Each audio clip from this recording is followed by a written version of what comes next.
Hyderabad central యూనివర్సిటీకి చెందిన భూములను ప్రభుత్వం లాక్కొని ప్లాట్లు చేస్తుందని కొందరు దుష్ప్రచారం చేస్తున్నారని డిప్యూటీ సీఎం భట్టి అన్నారు. 2003లో ఐఎంజీ అనే సంస్థకు హెచ్సీయూకు చెందిన 400 ఎకరాలు కేటాయించారని, అందుకు బదులుగా 397 ఎకరాలు యూనివర్సిటీకి అప్పటి ప్రభుత్వం కేటాయించిందని భట్టి వివరించారు. ఇందుకు సంబంధించిన పంచనామాతో కూడిన పత్రాలను విడుదల చేశారు.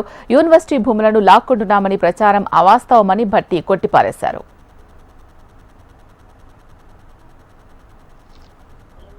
ప్రభుత్వం యూనివర్సిటీ నుంచి గుంజుకొని దాన్ని రకరకాల ప్లాటింగ్ లాగా చేసి అమ్ముకోవటం కోసం ప్రయత్నం చేస్తా ఉంది అని పెద్ద ఎత్తున ప్రచారం జరుగుతా ఉంది. 2024 13/1/2024 వరకు ఈ 400 ఎకరాలు హైదరాబాద్ సెంట్రల్ యూనివర్సిటీతోనే ఆ రోజు ఉందని యూనివర్సిటీ వాళ్ళంతా కూడా భావించారు. కానీ 13/1/2024 నాడు ఆనాటి ఉమ్మడి ప్రభుత్వం, తెలుగుదేశం ప్రభుత్వం, ఈ భూమిని 400 ఎకరాలని యూనివర్సిటీ నుంచి తీసుకొని ఐఎంజీ భారత స్పోర్ట్స్ ఏదో తీసుకొని వస్తుందని పేట్రా బిల్ ఇరావు లాంటి ఇచ్చేశారు. సరే, ఇది యూనివర్సిటీ ల్యాండ్ కదా, మరి మాకేంటి, అట్లీస్ట్ ఎట్లా అంటే, సరే ఆనాటి ప్రభుత్వం ఆ 400 ఎకరాలకి ఎక్స్చేంజ్ గా అంటే బదలాయింపుగా 397 ఎకరాలు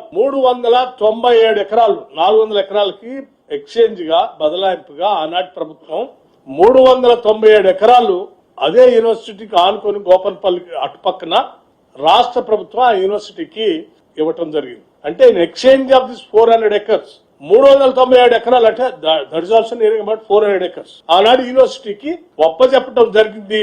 దానికి సంబంధించిన ఆనాటి పంచనామా పేపర్లు కూడా, అంటే రాష్ట్ర ప్రభుత్వానికి సంబంధించిన అధికారులు, రెవెన్యూ అధికారులు, యూనివర్సిటీ అధికారులు కలిసి సంతకం పెట్టినటువంటి కాపీలకు సంబంధించిన సమాచారాన్ని, అంటే రాష్ట్ర ప్రభుత్వ రికార్డ్స్ ఈ సమాచారాన్ని మీకు పూర్తిగా అందించాలని నేను ఈరోజు ఈ సమావేశం మీకు పెట్టి వాస్తవ పరిస్థితులు చెప్పాలని. హెచ్సీయూకు చెందిన 1 ఇంచు భూమి కూడా ప్రభుత్వం తీసుకోలేదని మంత్రి శ్రీధర్బాబు అన్నారు. కొందరు వ్యక్తులు, పార్టీలకు అనుకూల సంఘాల నేతలు ప్రజలకు తప్పుడు సమాచారం అందించేలా వ్యవహరిస్తున్నారని అసహనం వ్యక్తం చేశారు. వర్సిటీ భూములు వర్సిటీకే ఉండాలని తాము సైతం వీసీ చెప్పినట్లు శ్రీధర్బాబు వెల్లడించారు. ఎన్నో ఏళ్లుగా పెండింగ్ లో ఉన్న సమస్య పరిష్కారానికే తాము ముందుకొచ్చామన్నారు. హెచ్సీయూ విద్యార్థులు ఎవరూ ఆందోళన చెందకూడదని, మష్రూమ్ రాక్, పికాక్ లేక్లను సంరక్షిస్తామన్నారు. జీవ వైవిధ్యానికి ఎలాంటి నష్టం కలగకుండా ప్రభుత్వం చూస్తోందని హామీ ఇచ్చారు. అభివృద్ధికి అడ్డు తగిలితే ఉపేక్షించేది లేదని మంత్రి శ్రీధర్బాబు స్పష్టం చేశారు. యూనివర్సిటీ ఆఫ్ హైదరాబాద్ సెంట్రల్ యూనివర్సిటీకి సంబంధించిన ఆస్తి గాని 1 ఇంచు భూమి గాని ప్రభుత్వం తీసుకోలేదు. ఇది స్పష్టం. ఈరోజు కొంతమంది వ్యక్తులు, కొన్ని పార్టీలకు అఫిలియేషన్ తో సంబంధం ఉన్న సంఘాలు తప్పుడు సమాచారాన్ని ప్రజలు చేరవేసే దిశలో తప్పు పట్టిస్తూ ప్రభుత్వం మేము చేపట్టాల్సిన చట్టబద్ధ బాధ్యతలను అడ్డుకోవాలని, చేయనీయక ఉండాలని అడ్డు తగులుతా ఉన్నారు. ఇది స్పష్టం.